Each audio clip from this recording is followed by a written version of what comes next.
A lot of responsibility comes with all the notoriety. Um, we uh, we get an opportunity to go play one of the best teams in the country, probably in one of the toughest environments. If you talk about Auburn and Duke, both teams are really good this year. But one thing we have in common is we both play in very intimidating places. Cameron Indoor Stadium is probably the most famous home court advantage in college basketball, and Neville Arena certainly has become that. Um, Duke is they're a very talented team. They're very deep. Just looking at the guys, some of the guys that are on their bench were, five-star McDonald All-Americans, going to be great players and just waiting their turn. Because the guys that get out there are terrific. And for Duke to be playing this well this early with this young a team is a credit to their coaching staff. John Shire probably gets a lot of credit for how talented they are and how deep they are and what a great recruiter he is and everything. I study coaches, I study systems, and what they run is hard to guard. It fits their personnel. They got great counters. He's very creative. They run new actions at the beginning of games, stuff you've never seen, and it all fits. And they hang their hat on the defense. This is the number one defensive team in the country, I think in part because they're so long.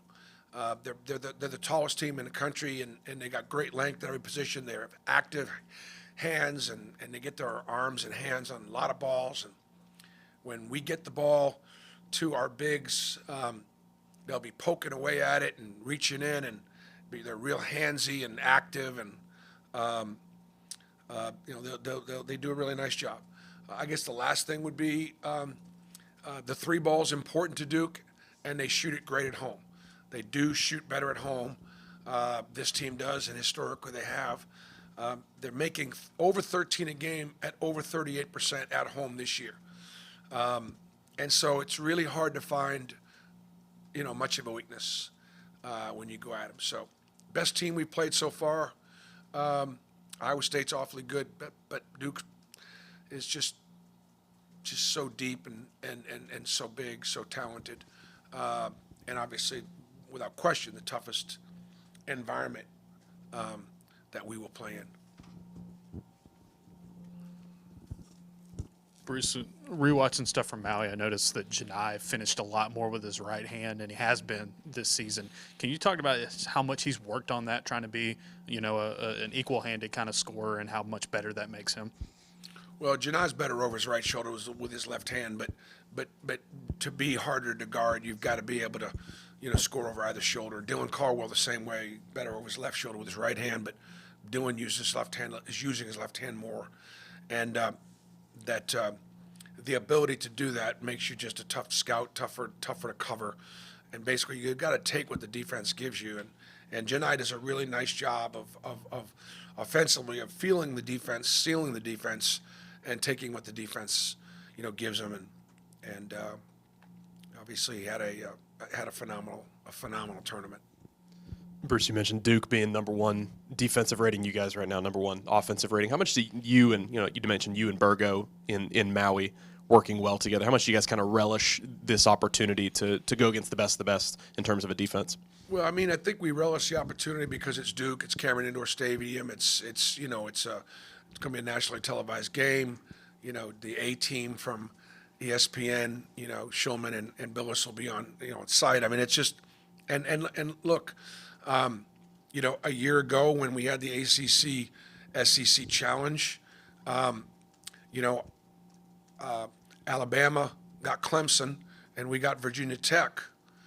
Arkansas got Duke.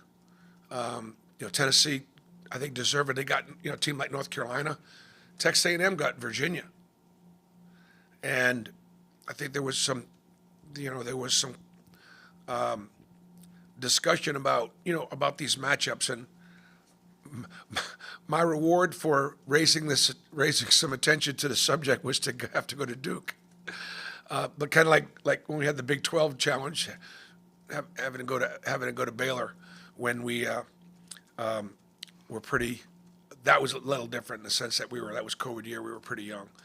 Look, it's just a. I've never coached there. Iowa played there the year after I took the Southern Indiana job. That was a game I'll never forget because Chris Street was one of his last games before he tragically died as a sophomore at Iowa. And I'd recruited Chris, helped recruit him and coached him. And so I didn't get to go to Duke as an assistant. And so, you know what a fan I am of trying to make history. So whether it's the one offense versus the one defense, to me it's more that we got a chance to, to compete and such a great program, such a great venue. Henry, Adam, and then Ferg. Bruce, the two-man group of Dylan and Janai has been one of the 5 most effective two-man groups in the country. What to you has just made that duo so effective? I think it's Janai's versatility offensively, and as a shooter, as a playmaker, and a scorer, and it's both of their versatility defensively. They can both play defensively inside and out, and so it gives us it gives me as a coach great flexibility, and it's one of the things that makes us so effective. Bruce, you've just talked about the environment. Just in your experience, when you're taking a team into an environment like this, how do you try to handle that in the lead up and prep, whether it's doing things in practice or talking to these players about it? And does preparing for this one, is it any different than preparing for ones in the past? Yeah, this will be a game that we will work with our crowd noise equipment here in Neville today, so the guys, won't be able to hear me, and that definitely will affect our play calling, so the guys are gonna have to be really sharp, leaving the huddle, knowing what we like, knowing what the breakdowns are, and even being effective with our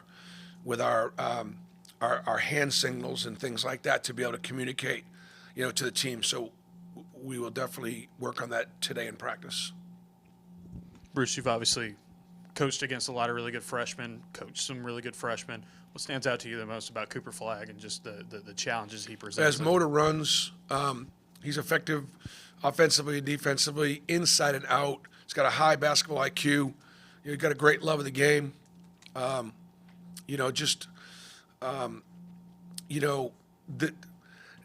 The difference I think just is like with some teams we go up against, like you maybe were involved in recruiting with some guys. Maybe you didn't get them, maybe you did. The players on Duke's roster, we would love to have been able to be involved with any of them. But so a lot of these guys I don't, just don't know, because they were just the best players in the class, and also the great kids. They play the right way, and they play, and I just like their practice situations. When they all summer long in the fall, I imagine when they practiced, what I'm impressed with is how good they are this early, because as young as they are, and that's because of their depth. They've beaten Arizona at Arizona, and they lost last possession games to Kentucky and Kansas. And so this is they're off to a very impressive start. Last question, Hoke. BP, I won't be there tonight. I was going to ask you about. I know you're in the middle of obviously getting ready for Duke, but what does it mean to you for this documentary to be made about the program and all that? It'll mean a lot when the season's over. It will.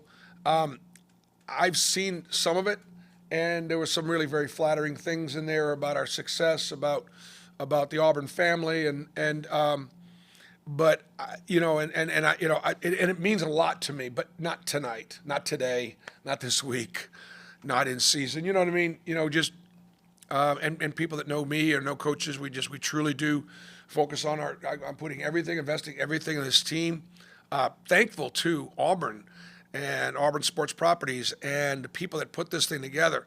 It is really, really well done. Really, you couldn't tell the difference watching it from seeing any kind of a anything on ESPN or anything on CBS or anything at the highest level. It's a very, very, very, very professionally done, and I don't think I can live up to nearly half of the accolades the way they, portray us. But that said, it's very nice, and I think it's a reflection of being someplace. We're 10 years here in our 11th year, and having been now in the SEC, this being my 17th season, and having been, I guess, at Auburn longer than any other head coach, I suppose it comes along with the territory.